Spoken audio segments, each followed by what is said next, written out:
Hello and welcome to Literary Gladiators, the show where we discuss and debate literature in all of its forms. If it's written work, it's game. Let's meet the panel. Lily. Dan. Charlie. And Josh. So, Laney, what are we going over today? Today we'll be discussing The Watchmen by Alan Moore. Okay. The Watchmen. Yes. I'm watching the man. You look like you're cheeky and smiley today. Mm-hmm. Yeah, got a little surprise for y'all later. Cake? I love cake. Maybe even later. It is delicious cake. Oh, yum. So, today we decided we're just going to ask each other the questions instead of having a moderator who wants to rest their voice a little bit. And, What are you saying? I had an idea for where we might start discussion. where do you want to begin? Throw everybody a bit of a curveball. How do you react to Rorschach being such a homophobe? Being a homophobe. Want to let me on this episode, Charlie? You know I love comics. I like comics. You There's get that cookies back passing there. I love reference. cookies. Go ahead. Have a great day, everybody. I'll see you in the next episode. Don't forget the water. Are we keeping this in? Yes. Hello, panel. I'm the moderator. Alrighty. Nice to meet These you. are so good, people. Yes, it turns out our moderator is in fact a human and not a robot. We But- hope. Might be a time lady. But going off on your point, you also have to take into account the point of time with which the work is being written. And Rorschach, isn't, most of them are in their 50s. Median was 61 when he was killed. Dr. Manhattan was 56. How old was Rorschach? I want to say he was in his 50s. We aren't so sure about Rorschach's age. It isn't really explained because he was of the new Watchmen based off the Minutemen. But I mean, in essence, like Alan Moore looked to like kind of challenge the like stereotypes of like superheroes that come to form as being like these like all perfect like pure black and white good and evil decision making. Like he wanted to show like the different bad facets of like he wanted to humanize these characters. So. And homophobia is a human trait, unfortunately, but And it the thing does is- exist in the world. And it was much Rorschach more wasn't the only common. one though, too. The thing is like, okay, basically what you're talking about. I'm thinking you mentioned the part where he mentions the Silhouette, who was a lesbian character. Yeah, the thing is, he wasn't the only one, because like they back in the Minutemen time, that's like in the 1940s, 1950s and stuff, of the original group, like. If you read the Watchmen comic books, it mentions how like everyone's opinion on her that they decided to kick her out of the group because of the whole scandal of her being gay. People didn't like having that type of hero. Silk Spectra is also in that. The original Silk Spectra also felt that she approved of that lifestyle, as well as a few of the other characters. The thing is, like, so Rorschach isn't the only person. I mean, he only makes one mention that she was killed due to her immoral lifestyle, but it doesn't really mean that he's exactly a homophobe. He only makes one mention of that. Perhaps Well, it's he's- like just the words he used when people say she was a victim, and he was like, sure, she was a victim of her own indecent lifestyle. That sounds But so I mean, like that's like the full opening of of that bile. entire book is about he's discussing how people have this choice to be a better person. In his eye, that is a better person. It's better to be straight, whether or not that's agreed upon. Yeah. I don't agree with it, but like that's his view. He has the view that like humanity has the choice to like dwell down with the bottom feeders and the blood that dries up, and or they could like rise above it all. And he believes very strongly that people who are not of the straight variety sexually fall.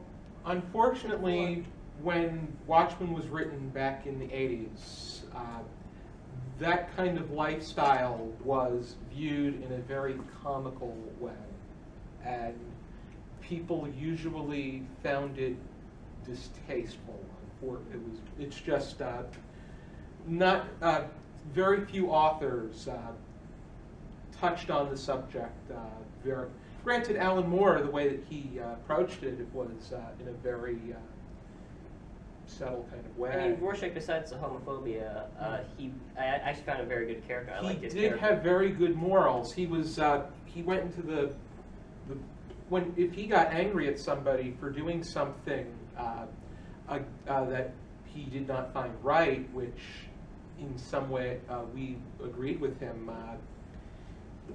he kicked the stuffing out of him. He killed him. Yeah, he would kill them. Sometimes he'd break fingers too. There's a lot of blood. Next in that offense, now. he'd kill them. The scene in the bar where Yep. toward the beginning. Mhm. Point that I wanted. Was there something? Nah. The point that I wanted to bring up was the idea of this alternate history, and with Richard Nixon extending his presidency because he was able to. There's many different things, including Mhm. comic book universes, DC Comics, and the world. Like, there's 51 states. We won the Vietnam War. Richard Nixon is like in his 4th presidency. Yeah. And then the DC universe has also changed. Like, if you read one of the first few panels, Night Owl actually stops a mugger from shooting 2 people, causing Batman to never exist. Oh, okay. Yeah, I mean, like, it also discusses how, what was it, I haven't in my note, I can't remember, it was like Dr. Manhattan, when he was created, he did so much good at, like, all the previous things that you just stated, but, like, he Except also. he couldn't put on he pants, also- though. Yeah, like, he stopped the Cold War, in a sense, like, he gave U.S., like, victory of the Vietnam War, but he also made the nuclear race increase, like, thricefold, which also incited, doomsday being a lot closer in everyone's minds, and this is all about how they choose to deal with that. So they have the positive effects of it, but they, in the end, really have a lot of negative effects, like, in this world. Well, the thing is, As Dr. Manhattan is like so powerful. It's like they used him. Like, he can travel through different time zones, different dimensions, travel to different planets, can make himself grow big or small, make multiple versions of himself.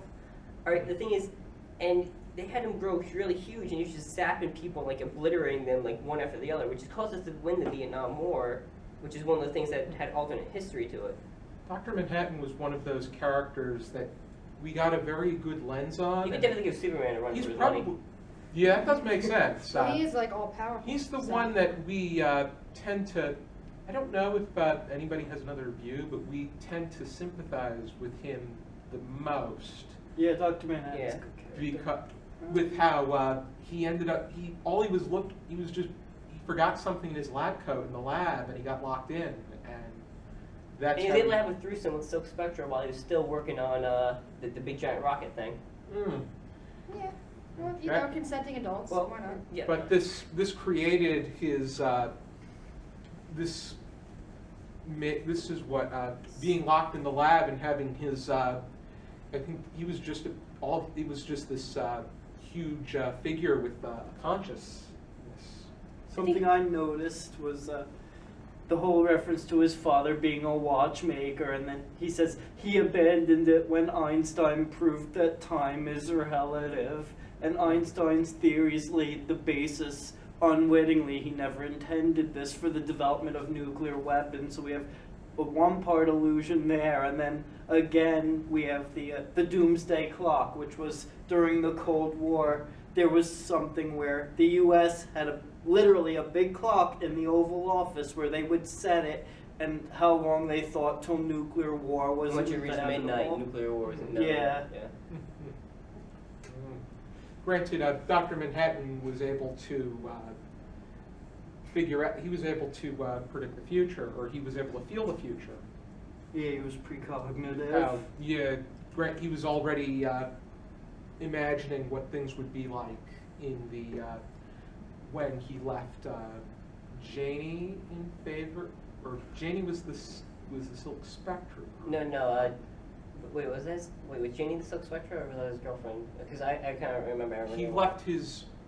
He was already thinking steps ahead with. Well, like when he got to the accident, the other girlfriend didn't want to be with him, and I think Right. he was believed that he gave her cancer. But Well, his girlfriend's the second Silk Spectre. His name is Lori. Did you have any topics that you wanted to bring up? Well, I mean, nobody's brought it up yet, but, like, the whole entire point of this, like, graphic novel was to bring up, like, can anyone really be trusted to, like, be the guardian of the world, like, look out for its welfare?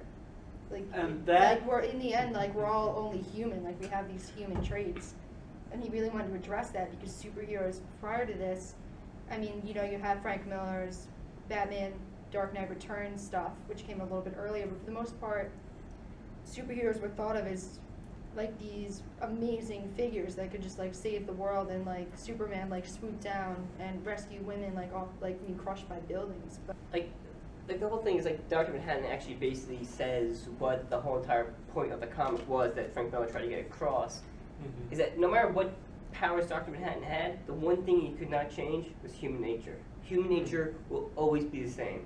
Okay, that's the What I point was you're going to getting pull at. Okay. into was the whole idea of, can one person be entrusted with guardianship of the world? Who tries? Adrian Veidt. And what's Veidt's superhero name? Ozymandias. Now, those of you who know your romantic literature might recall Shelley's Ozymandias. Are you her work Ozymandias, or is that within Frankenstein? Percy Shelley, male Shelley. Okay. The poem Ozymandias, you know, my name is Ozymandias, king of kings, look on my works, ye mighty, and despair, nothing beside remains. It's all about, there is a statue of Ozymandias who was an emperor, and he thought he could rule Middle East, you know, Egypt and all those surrounding areas forever, right? He builds this empire, he's renowned, everybody looks to him as their guardian. He is sort of a god among men. Ultimately, there's a statue of him, and the speaker sees the statue, and it has crumbled. In fact, the chapter where Veidt reveals his plan in Watchmen is called Look on My Works, Ye Mighty, and Despair, which quotes the Shelley poem and sort of pulls this all together. Okay.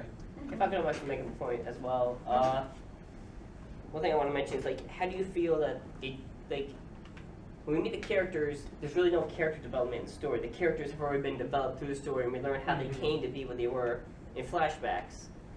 And the thing is, like, I thought that was pretty interesting because the characters are already well developed, so we know their opinions aren't going to change throughout the story, which makes them very true and very human. Does that parallel, when you say the people, the characters we're meeting are already who they are, does that parallel Moore's idea that human nature is already what it is and always will be? Well, the thing is, like, you know, when you read stories, like, Rorschach explains when he was a hero, you know, he wanted to do good. The thing is, the worst he ever did was break some guy's leg. But when he found, like, the little girl who was, like, basically killed and fed to dogs, he realized that that you can't let some of these people live and just cut the guy with a meat cleaver. That's the part of Rorschach that I like, that he was a vicious individual, but He was his actions committed were- to justice. his actions were highly He justifiable. turned from a hero into an anti-hero. And the thing is, we also see that his childhood was pretty bad. His mom was basically a prostitute. He had men coming in and out of his house almost every day. He didn't really know who his real father was, and his mother just basically ignored him. yeah, and along with like the flashbacks, like he also did different things, like have side characters. Like one of them read a like comic book within the graphic novel itself that was fictional, and the whole entire point of it was Tales of the Black Freighter? yeah, Tales of the Black Freighter, and it was just basically about like a character's like unrelenting dedication to like his righteous acts, and it led to him like slowly becoming more and more corrupted like over time. And it's like, really, do you want, like when you're battling monsters, like you kind of want to take care that you don't become the monster yourself, like, and there's really no excuse. That's an epigram to one of the chapters, the Nietzsche quote, whoever gazes too long into the abyss, beware the abyss not gaze into you. Yep, that's very naturalist, it seems. Granted, Nietzsche's Nietzsche. He had a very naturalist background. And like what I was saying with character development is that it happened before we read, you know, the actual story. You know, the story's taking place after the characters have already developed. Like, we're going to the part where it's saying, like, we learned about Dr. Manhattan through flashbacks that he was a normal human who basically got some type of happy accident, I guess you could say. Silk Spectre was born into this whole entire world of superheroes. Night Owl was actually handed it down from the original one. Rorschach wanted to serve justice. Who am I missing? Ozymandias, like, he was basically just like a symbol, but the thing is, like, his world was that you can have peace through chaos. Like, he wanted to have a common enemy for everyone to get together, which he ended up framing Dr. Manhattan by destroying all of New York.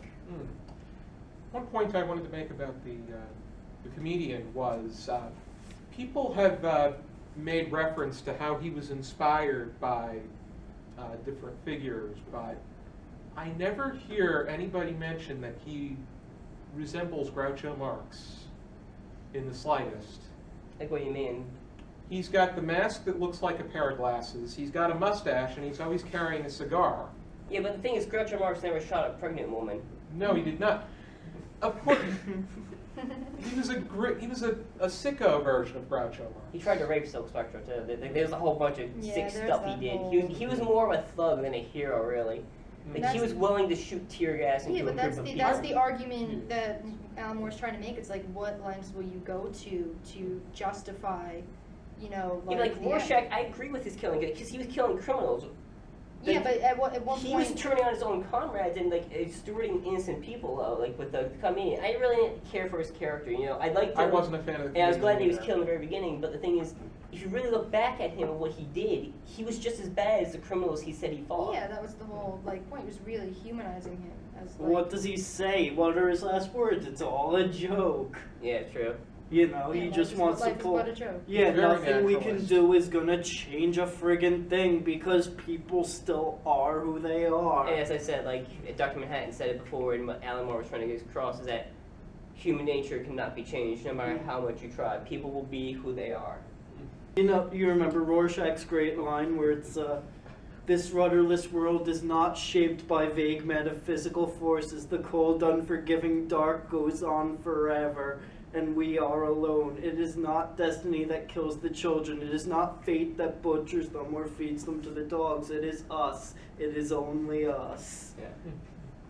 And at the end, like there's world peace for everyone. So I guess But Asmodeus. peace at what price? Yeah, well, yeah. And it that's won't true. be a lasting peace, you know. Ozymandias will crumble. I mean, like the whole entire. I was like in my research, I discovered like the thing that inspired Alan Moore to write this and inspired the name in itself was a poem I think by a Roman poet Julius, and it was like "Qui custode ipsos custodes," which you can like judge me for my thing. I never took Latin. I did German. But That it is basically who watches translates the to yeah, it's who Watchmen. watches the Watchmen. Like that's the whole entire Yeah. point of the book. That's like the idiomatic translation of it, and it's they're really more a group in name only. They're really all about their own, going about it in their own way. They just kind of fit together for the sake Yeah, of the world was historic. gritty and real in the book. I think that's the one thing I like about it. Is that it's outside of like our reality and other comic book realities. Mhm. Because some DC heroes do not exist concerning to what they did. As I mentioned, Batman, his parents were saved, so there's no reason for him to become Batman. Yeah, I mean the whole entire like thing is like Minutemen's inspired by like it's like takes place in the real world because it's inspired by like Action Comics #1, and like it makes them want to go out and be real world superheroes. So it's like a really interesting like. Can I just say, like, Area. off the topic, the Minutemen, they suffered some horrible fates, I gotta say. Oh yeah. Like, alright, the silhouette was killed in bed with her girlfriend and had the words written lesbian whore in Mhm. blood. He's like, also, the dollar bill got his cape caught in a revolving door and he was just shot down. Mothman went This is insane. Asylum. Yeah. Yeah. What's his face? The guy who had like the mask and like had like the noose around his neck or something. I know who like you're that. talking about. What's the red something? Yeah, it's what Red- the Red Baron, I think. Yeah, Red Baron, something. Whatever. I always forget his name. Always. Like, but yeah, whatever his name was. The thing is, he basically disappeared and nobody knows what his real identity was. Why are so few of us left active, healthy, and without personality disorders? Yeah, and like, you know, I forget what happened to Captain Metropolis. I don't know what happened to him. And the thing is, like, basically now the only Watchmen that from the original group, the Minutemen, that are still alive were the original Night Owl, who was there on Killed in Watchmen, and Silk Spectra. Okay.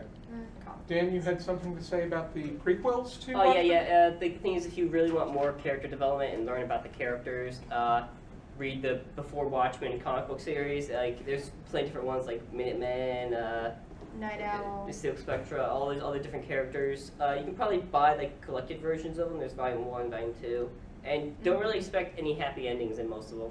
Yeah, it's very interesting though. Like some of my personal favorites, like I love the Night Owl split off of that. I like very the interesting. Asmodeus and Rorschach one. Like Yeah, Asmodeus, Rorschach's is, really cool. like Asmodeus is so smart. Like how he was able to do all this stuff without people noticing. It really well, gives you that genius. lens. It's common knowledge. Yeah, like we used to learn how he like came up with the whole entire plan and everything like that. I'd definitely like to get to know Rorschach much more. Well, Yeah, Ozymandias, and the guy, the comedian, of he- course, is always interesting to know. Mhm. Ozymandias, Hey, the mythological that's in a negative figure, was a way. genius. Yes, of course. If you're interested in reading Watchmen for yourself, this is where you go. This is the Watchmen graphic novel written by Alan Moore. You are most definitely going to enjoy this. I definitely have to get back to this myself. Read it and love it, then read Lost Girls and love it more. And then don't read the forget about pre- that beautiful artwork by Dave Gibbons. Oh yeah. Gotta give credit where credit's due. Which is why I like the prequels as well, because he wrote the art for that one. Illustrators are very important in the graphic Yeah, it's novel. my major. Don't forget me, people. Be sure to join us next time for another episode of Literary Gladiators. Until then, keep reading.